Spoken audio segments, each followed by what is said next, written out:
Students, और आज के क्लास में हम लोग देखेंगे भाग 4।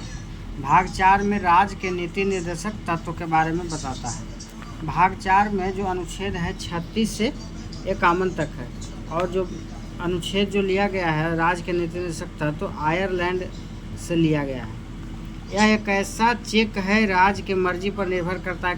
केटी शाह ने कहा था, राज्य के नीति निर्देशक तत्व को कहा था केटी शाह ने कि यह एक ऐसा चेक है जो राज्य की मर्जी पर निर्भर करता है।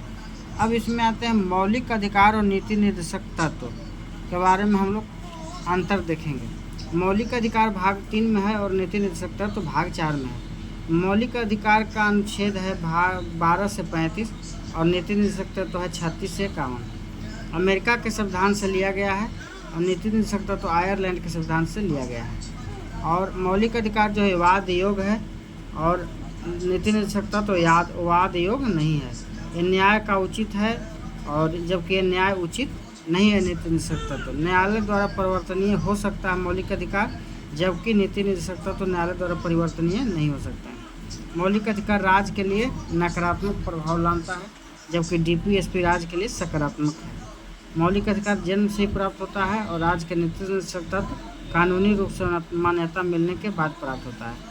हनन होने पर मौलिक अधिकार को सुप्रीम कोर्ट 32 के तहत जा सकते हैं और हाई कोर्ट हम 226 के तहत जा सकते हैं, जबकि हनन होने पर सुप्रीम कोर्ट हाई कोर्ट में नीति निर्देशक तत्व का हनन होने पर हम नहीं जा सकते हैं। अब आते हैं अनुच्छेद 36 हम देखेंगे। राज्य के निर्देशक तत्व में राज्य की परिभाषा बताता है। अनुच्छेद 37 क्या बताता है, तो डीपीएसपी न्यायालय द्वारा संरक्षण प्राप्त नहीं है। अनुच्छेद 38 जो है लोक कल्याण के बारे में बताता है। अनुच्छेद 39 में अनुच्छेद डी और अनुच्छेद ए है। समान कार्य के लिए समान वेतन अनुच्छेद डी है, और अनुच्छेद 39 के ई बताता है कि निःशुल्क विधि सहायता 42वां संविधान संशोधन 1976 के द्वारा है। अनुच्छेद 40 क्या कहता है, तो ग्राम पंचायतों का गठन अनुच्छेद 40 बताता है। पंचायती राज गठन करने वाला पहला राज्य राजस्थान था, जो नागौर जिला 2 अक्टूबर 1959 को हुआ था। दूसरा राज्य आंध्र प्रदेश से संपूर्ण राज्य में लागू हुआ था पंचायती राज। पंचायती राज को कानूनी मान्यता मिला 73वां संविधान संशोधन 24 अप्रैल 1993 को। विधेयक आया 1992 विधेयक, और अधिनियम आया 1993। पंचायती राज दिवस 24 अप्रैल को मनाया जाता है। केंद्र शासित प्रदेश दिल्ली, नागालैंड, मिजोरम, मेघालय में पंचायती राज अभी तक लागू नहीं है। अब आते हैं पंचायती राज, हम लोग देख लेंगे। पंचायती राज अनुसूची 11 है 73वां संविधान संशोधन 1993 के तहत, और विषय है पंचायती राज में 29। भाग 9 है, अनुच्छेद 243 के ए से लेके वो तक है। भाग 9 के ए, भाग 9 नहीं 8, भाग 8 के ए में कहता है, भाग 9 के क है, भाग 9 के क में बताता है नगर पालिका। 243 के पी से 243 के जेड जी तक अनुच्छेद है। और भाग 9 के ख में सहकारिता के बारे में बताता है, जो 243 जेड एच से 243 जेड टी तक है। अनुच्छेद 41 देखेंगे।